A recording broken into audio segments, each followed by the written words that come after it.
அந்த மாதிரி பண்ண சொல்லலாம். சில பேர் கீழே போய் என்ன பண்ணுவாங்க, சுவாமியே விட்டுட்டு வரலாம். பண்ணுவோமா?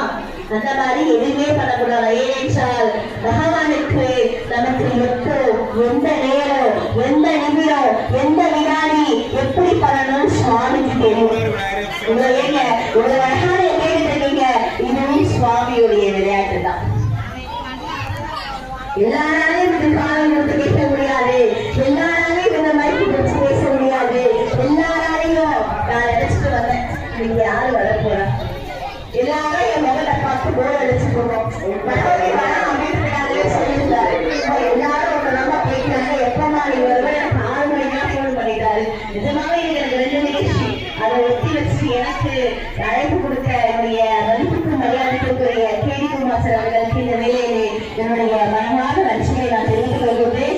ஏனென்றால் ஆன்மீகம் என்றாலே எனக்கு மிகவும் பிடித்த ஒன்று.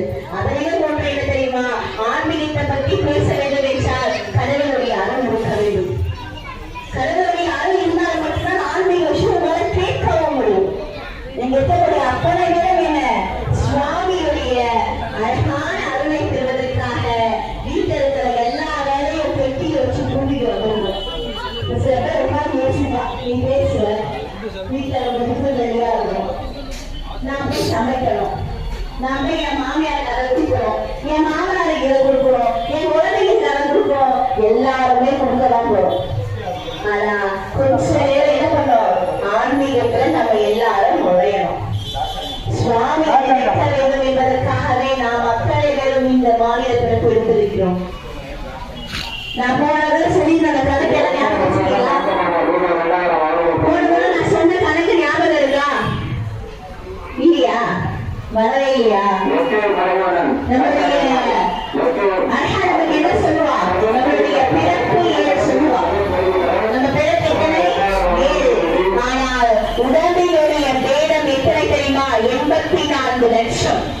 84 லட்சம். இத்தனை பேர் இருக்கீங்க. நான் சொல்றேன் பாருங்க, நீங்க வீட்டுல இருக்கிற பால் கணக்கு மறந்து போங்க, கேபிள் டிவி கணக்கு மறந்து போங்க, ஏன் புருஷனை பொண்டாட்டி மறந்து போங்க, பொண்டாட்டிய புருஷனை மறந்து போங்க, மாமியாரை மறந்து போங்க. நான் சொல்ற கணக்கை மட்டும் மறக்காது. இந்த உடம்பையோட